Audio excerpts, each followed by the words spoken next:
Regresamos en esta parte final de En Contexto, abriendo la conversación en Michoacán. Estamos conversando sobre el impacto de esta reforma electoral aquí en nuestro país, y también tuvimos una reforma electoral aquí en el estado de Michoacán. Estamos conversando con el doctor Miguel Ángel Granados Atlaco. Él es doctor en Derecho y politólogo por la UNAM, especialista en Derecho Electoral, académico por oposición desde el 89 en la Facultad de Derecho de la máxima casa de estudios del país, y también autor del libro Derecho Penal Electoral Mexicano. Ahorita, antes de la pausa, doctor, decías tú, la materia electoral parece que está sobreregulada en muchos aspectos. Y bueno, finalmente prácticamente cada periodo electoral, después de que concluye el proceso electoral, viene sí o sí una reforma, se necesite o no. Siempre se pone sobre la mesa, pues hay que quitar estos candados para que las personas que tengan aspiraciones a ocupar un cargo de elección popular y que son funcionarios o no lo son, lo puedan decir cuando ellos quieran. Por ejemplo, ahorita en Michoacán, como seguramente en casi todo el país, en donde habrá elecciones sobre todo, pues hay personas que desde hace un año o poco más de un año, pues ya vienen haciendo ahí su trabajo, digamos, para visibilizarse, y bueno, finalmente ahorita ya nos estamos dando cuenta que efectivamente querían ser candidatos a un cargo de elección popular. Hay muchas restricciones en materia electoral para que se acepte, para que se difunda, para que se tome, y ahí no le meten la mano. Y después vemos que en otras que sí estás muy regulado, pues le siguen ahí metiendo cantados. En el tema de la fiscalización, quizá, doctor, también que uno de repente ve gastos impresionantes y que a la mera hora, cuando entran las fiscalizaciones, pues no pasó absolutamente nada. Aquí en Michoacán hubo un caso muy reciente en donde participó el gobernador de Michoacán, se presentó justamente una queja por pues lo que consideraron algunos una participación activa y excesiva, promocionando, digamos, a algunas ahí de sus alfiles. Finalmente el tribunal dijo pues que no, que tenía todo el derecho de hacerlo, que estaba haciendo uso de su libertad de expresión, etcétera. Todo esto que vemos de repente no lo vemos en las reformas, y lo que no esperamos, como es ahora esto del injerencismo, por ejemplo, extranjero, pues lo vemos reflejado. Y tú decías, pues a lo mejor no es tan necesario una reforma electoral, a lo mejor de gran calado, sino ir perfeccionando lo que ya tenemos, doctor, ¿no? Te seguimos escuchando. Sí, es correcto. La verdad es que yo siempre he pensado eso. A mí también, cuando me preguntan, ¿qué opina usted de una nueva constitución? Digo, pues vamos probando la que tenemos para ver si funciona, ¿no? Y entonces ya vemos si la descartamos o no, ¿no? Pero no pienso en el tema electoral. Y retomando un comentario que hacías, Mario, la verdad es que sí es preocupante esta parte, porque dices, a ver, ya tenemos esta sobreregulación, ya le metimos minucia a todo esto, ya dijimos que la fiscalización fue de esta manera, ya dijimos que estos requisitos para poder contender como candidatos, la pretendida democratización de los procesos internos de selección de los partidos políticos que ha quedado en la nada, por supuesto, porque esas farsas de las encuestas, esas farsas, muchas otras que vemos, digo, lo he visto yo como litigante, enfrentar estos procesos intrapartidistas, ¿no? Pero te quiero decir que realmente el problema está en el hecho de que podemos poner 1000 reglas, pero mientras no exista esta voluntad auténticamente de exigir su cumplimiento, no va a pasar absolutamente nada. Yo fui director del Instituto Electoral del DF 8 años y medio. En aquella época me tocó el tema de que la legislación penal de la Ciudad de México, entonces DF, preveía como un delito electoral que existieran en los topes de gastos de campaña los candidatos.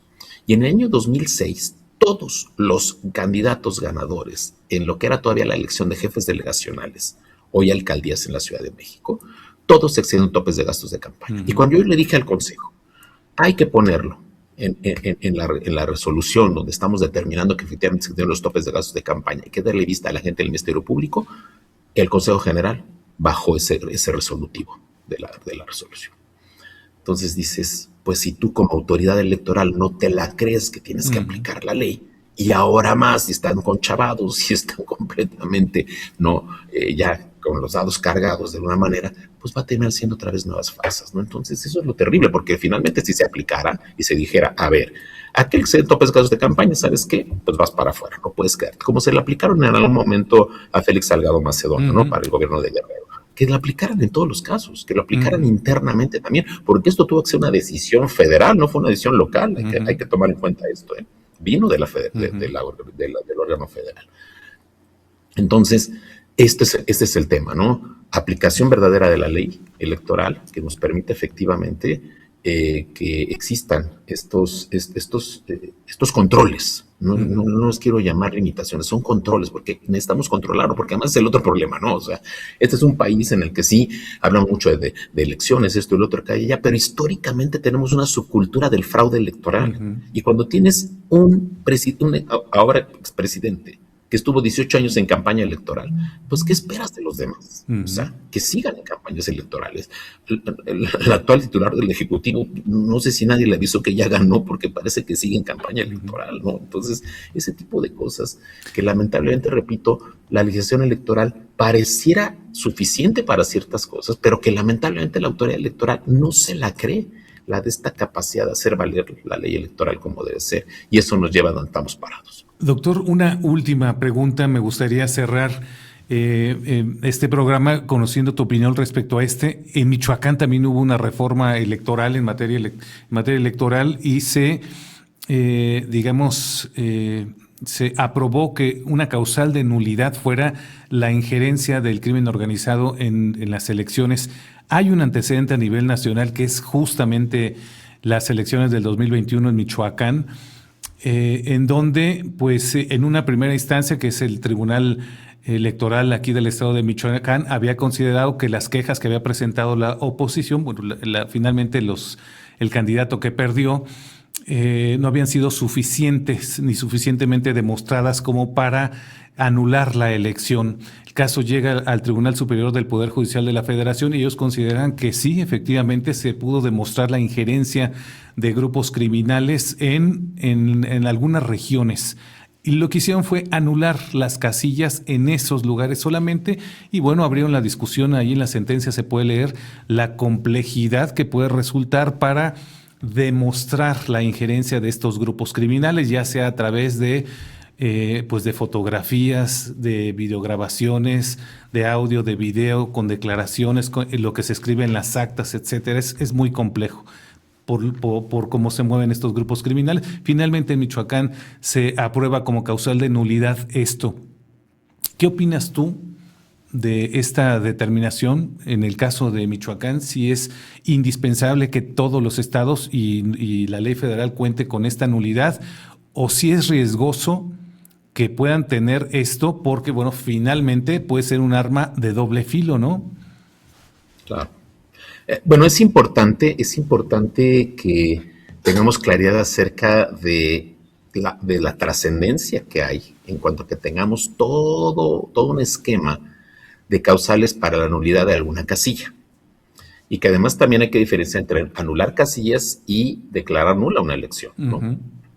Porque precisamente, según los porcentajes que cada estado de la República maneja, hasta dónde puede llegar la nulidad incluso de la elección, y de repente pues, se declare nula por completo y se ve una elección extraordinaria. Pero coincido con el análisis final en el sentido de decir, bueno, es que es un arma de dos filos, porque en algún momento, otra vez, así como ahorita estamos hablando de la injerencia extranjera, ahora, la injerencia de la delincuencia organizada, que cuál es el grado que puede tener, y otra vez este principio de determinancia que he comentado, ¿no? Que en algún momento podrían decir, bueno, sí, fue evidente que pasó solamente en tales casillas y esas anúlalas, pero la elección sigue, ¿no? Y sigue firme la elección, ¿no? Cuando a lo mejor efectivamente solo se pudo acreditar la influencia en ese número de casillas. Y por otra parte, al revés, me parece que se convertiría, sobre todo en un estado como el de ustedes, que tienen situaciones ahí complejas, me parece que al revés podría ser un estandarte de lucha para el que perdió. Y vámonos por esa causal y vamos a pelearle y vamos a rascarle hasta donde se pueda por ese lado. Uh-huh. Entonces viene precisamente toda esta parte del proceso de lo que son las impugnaciones en materia electoral, donde se requiere esto de acreditar, ¿no? Probar, porque el problema nunca es imputar, sino el problema es probar las cosas. Uh-huh. Y lamentablemente me parece que puede quedar solamente como un buen deseo y, como lo decía acertadamente, una navaja. Doctor, pues muchísimas gracias. Gracias por estos minutos, por ayudarnos a entender esta materia que es compleja, pero pues que tiene un impacto en la vida de todas y de todos nosotros. El doctor Miguel Ángel Granados Atlaco, allí está, pues siempre va a ser importante seguirte y escuchar tus opiniones y tus reflexiones. Doctor, muchísimas gracias. Un gusto y muchas gracias por la invitación y un saludo a todo el auditorio. Al contrario, gracias al doctor Miguel Ángel Granados Atlacco y gracias a usted por habernos acompañado. Pase un excelente día.